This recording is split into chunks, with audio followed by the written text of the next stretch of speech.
बाहेर काढायचंय मला। सरनाईकांच्या संपत्तीवरती नागासारखा विळखा घालून बसलीये ती। तिला बाहेर काढल्याशिवाय ते घर, ती इस्टेट आपल्या ताब्यात येणार नाही। मला असं वाटलं होतं श्रेयसला लग्नामध्ये ताराचं सत्य कळाल्यानंतर श्रेयस तिला मांडवातूनच हाकलून देईल, पण त्यांचं लग्न झालं, ताराचं सत्य समोर आलं आणि ही तारा श्रेयसची रितसर बायको झाली। आणि तिला काय निमित्त मिळालं त्या घरात राहायला, आणि श्रेयस पण अगदी दयावान निघाला। एवढी फसवणूक झालेली असून सुद्धा त्या मुलीला त्याने घरात राहू दिलं।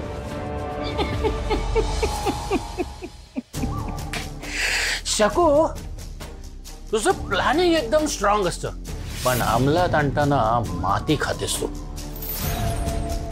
एवढा चांगला मोका हातातून गमावलास।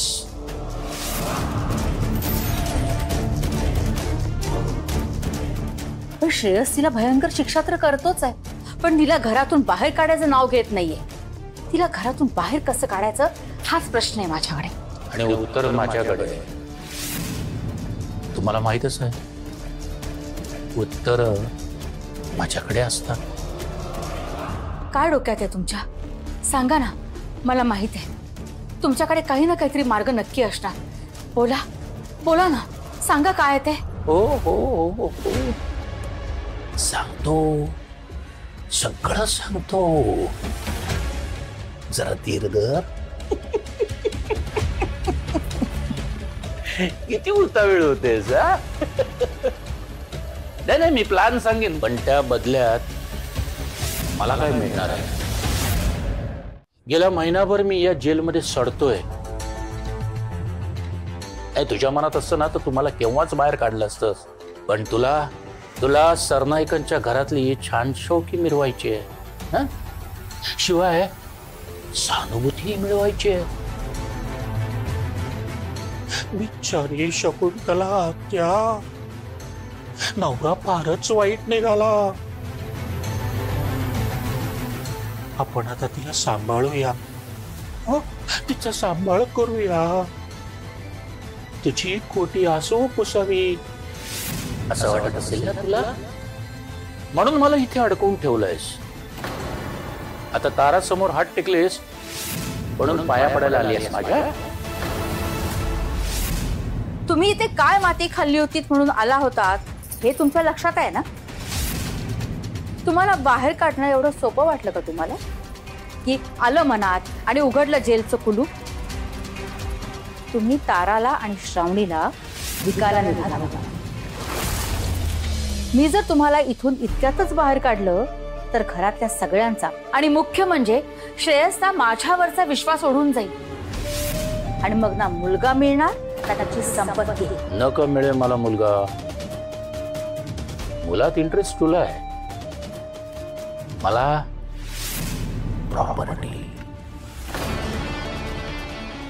प्रॉपर्टी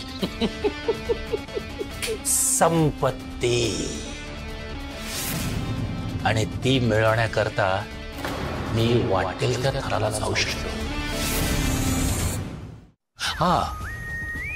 तुला मी एकदम मस्त प्लॅन सांगतो, पण त्या बदल्यात माझी एक छोटीशी अट आहे।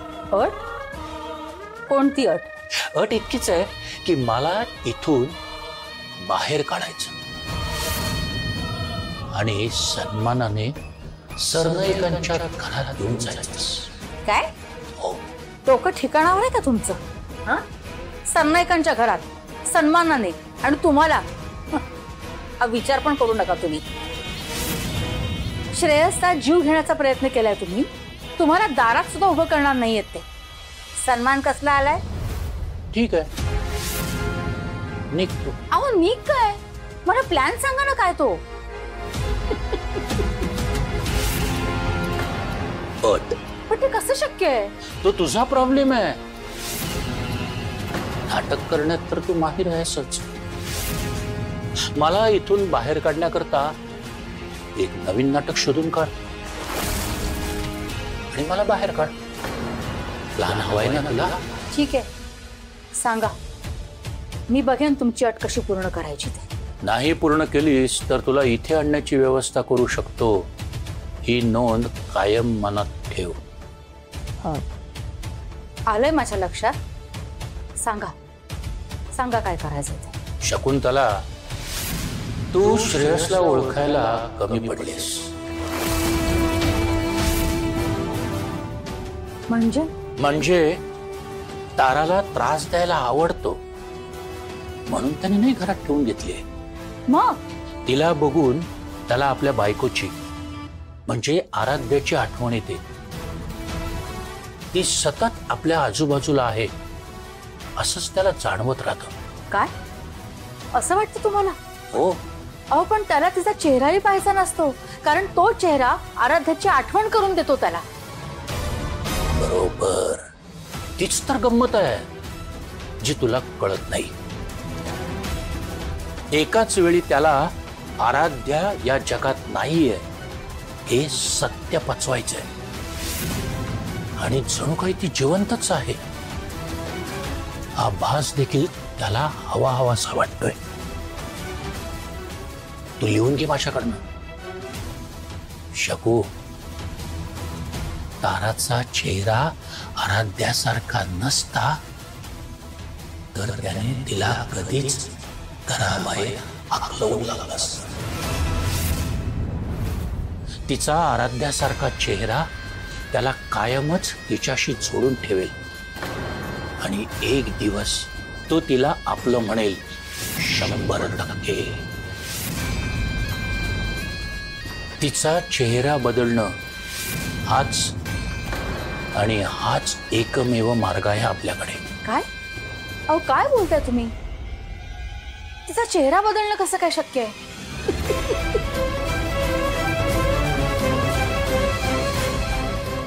मंद मंद. अगं चेहरा बदलणं शक्य नसलं तरी तो विद्रूप करणं शक्य आहे. म्हणजे काय मनात काय तुमच्या? अगदी सोपं आहे.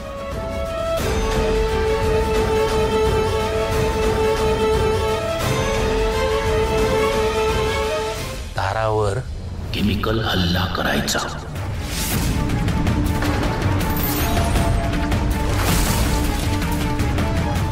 काय? हो. एक पंटर पकड, त्याला भरपूर पैसे दे. सांग त्याला चेहऱ्यावर केमिकल फेकायचं. बस मग तिचा चेहरा कायमचा विद्रूप होईल आणि तू मोकळी होशील. धाय मोकलून रडायला.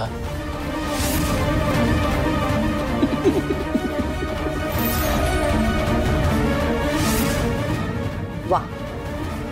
डन. डन. नाही, मग मला इथून बाहेर काढायचं आणि सन्मानाने सरनाईकांच्या घरी न्यायचं. मी तुला प्लान सांगितलाय. आता तू वाजव आणि मला इथून बाहेर काढ.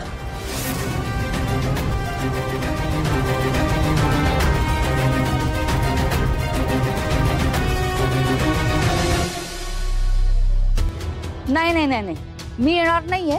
मी एका माणसाला पाठवते, त्याच्याकडे ती वस्तू पाठवून द्या. अहो अर्थातच त्या माणसाकडूनच पैसे पाठवणार आहे मी. आणि हे बघा, ही वस्तू मी घेतलेली आहे हे कुणालाही कळता कामा नये. आलं लक्षात?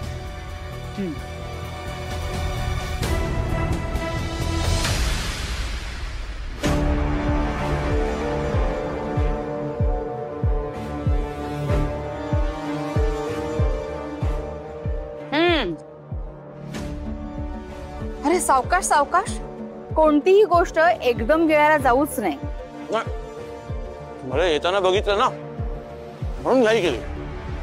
माझं जर हे काम केलंस तर वडापाव नाही, पिझ्झा बर्गर सुद्धा खाऊ शकशील. खरंच? काय असं काय काम करायचं? काम काय ते नंतर सांगेन. आधी मी तुला एक पत्ता देते, तिकडे जायचं आणि एक गोष्ट उचलून आणायची. आणि जोपर्यंत मी सांगत नाही तोपर्यंत तुझ्याकडे ती जपून ठेवायची. माझ्याकडे? हो, तुझ्याचकडे. काहीही झालं तरी ती सांडता लवणता कामा नये. पोलिसांनी पकडलं तर माझं नाव येता कामा नये. मी हात वर करी ना. पत्ता पाठवते, चेक कर. आला आला. पण अशी जोखमीची वस्तू आहे तरी काय? नाही म्हणजे सांगितलं तर काळजी जरा नीट घेता येईल ना. काय काळजी घ्यायची आहे ते तुला मी आधीच सांगितलंय. हं? तर जास्त प्रश्न नाही विचारायचे. हे घे.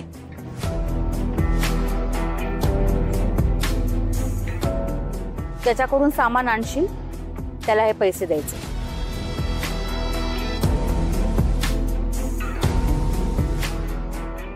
आणि हे तुझे. म्हणजे फक्त वस्तू आणायची एवढे? हो, हा प्लॅनच इतका जबरदस्त आहे की कामगिरी फत्ते होणार याची खात्री आहे मला.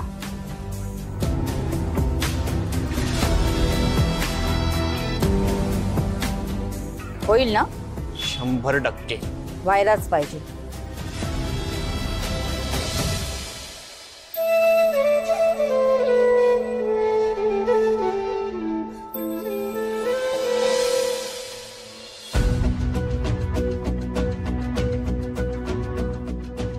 आजी, चहा.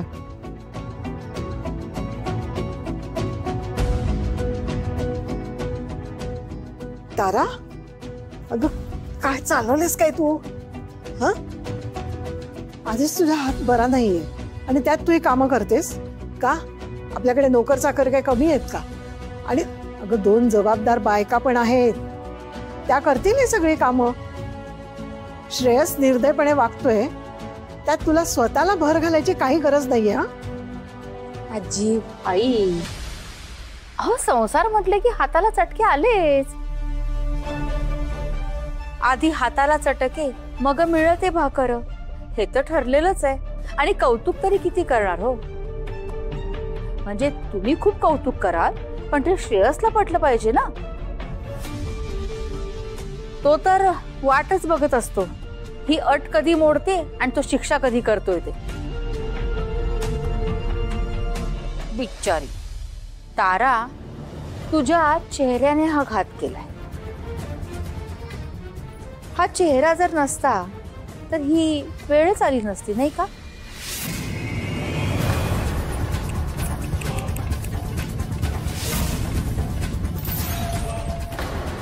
आजी, आजी श्रेयस सर आलेत. बर, बघते मी. तुझा हो. अगं बाई, हा आता म्हणत्या वेळेला कसा घरी आला? Each and every minute is important. आपण 1 मिनिटही वाया घालवू शकत नाही. आपल्याकडे मॅप्स आणि ब्लूप्रिंट्स रेडी आहेत. आर्किटेक्ट्सना बोलवून घ्या. काही एनजीओची नावं मी तुम्हाला मेल केली आहेत, त्या सगळ्यांना कॉन्टॅक्ट करा. Yes sir.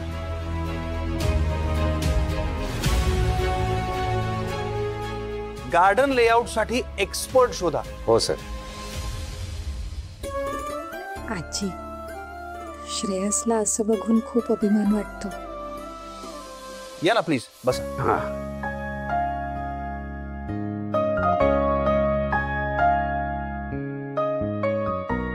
सो एकदा आपण क्विक रिवाइज करूया. हां, yes sir.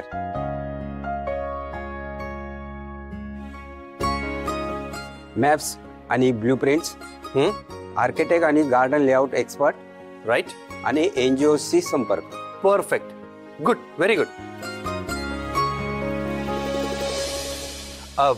Before I forget, आजी, ही तुझी बीपीची औषधं वेळेवर घे.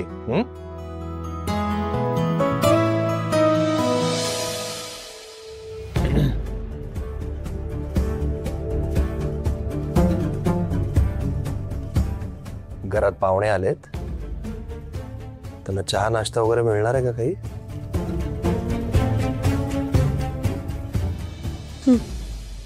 आणि मी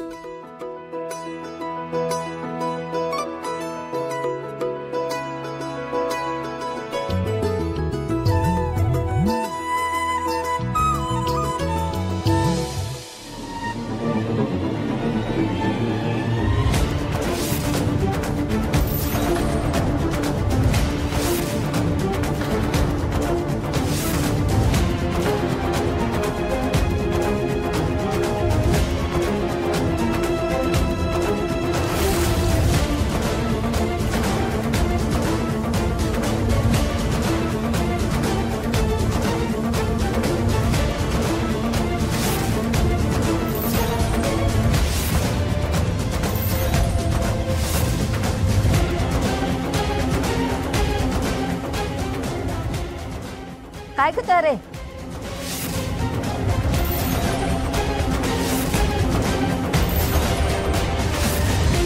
नवऱ्याच्या पायाशी एकदम लोळणच घेतली म्हणायची.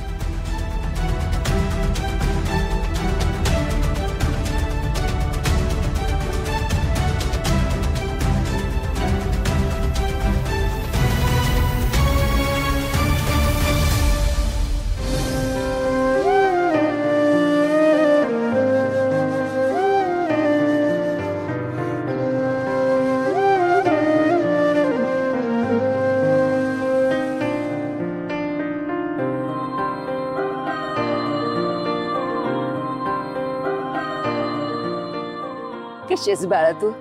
मी बरी आहे. मला काय होणार आहे बरं? पण तू अशी अचानक कशी आलीस आज? अगं माझा जीव लई घाबरा घुबरा व्हायला लागला. मला सारखं वाटायला लागलं की तुझ्यावर काहीतरी संकट येणार, म्हणून धावत आले बघ. तुला बघावंसं वाटलं. बरोबर ओळखलं. पण संकट किती मोठं आहे याची तुम्ही कल्पनाच नाही करू शकत. काय ग तारे, हे काय नवीन खूळ काढलं? हा डोईवर पदर कशा पायी घेतलास?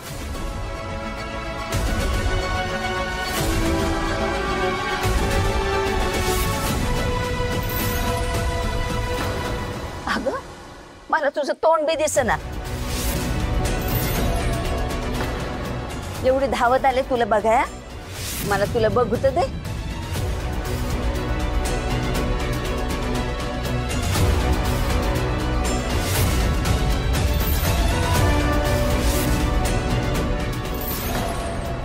अरे देवा, आता श्रेयसने काही भयंकर करू नये म्हणजे मिळवलं.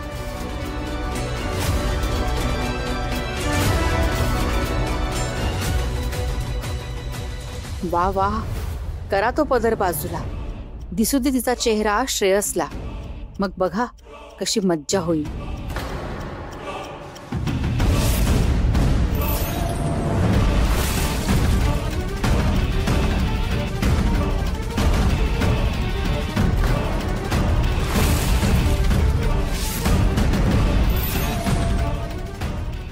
आपण आपल्या होम ऑफिस मध्ये बसूया.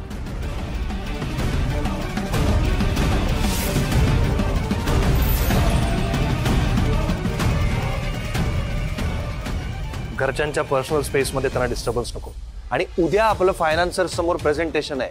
1 मिनिट नाहीये वेस्ट करायला. चला क्विक, चला चला चला क्विक क्विक क्विक.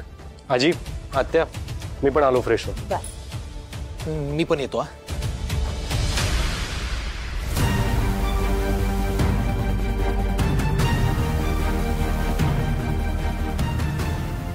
हे काय पोरी, तुझा चेहरा एवढा कोमजलेला का?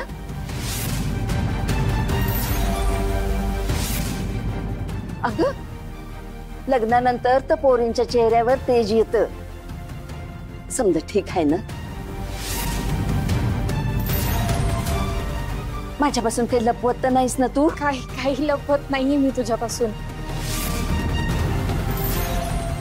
तुझी माझ्यावर खूप माया आहे ना, म्हणून तूच चल बरं आधी आत चल. अगं अगं, त्यांना असं एकदम आत कुठे घेऊन चाललीयस? इथे बसा ना. हा आजी, या बसा इथे. या ना, या बसा इथे या. कशा आहात तुम्ही? हो, मी बरी आहे. तुम्ही कशा आहात? मी बरी आहे. हे समजा काय आहे? हा, ते आपण नंतर बोलू. या ना, या बसा, या तुम्ही या.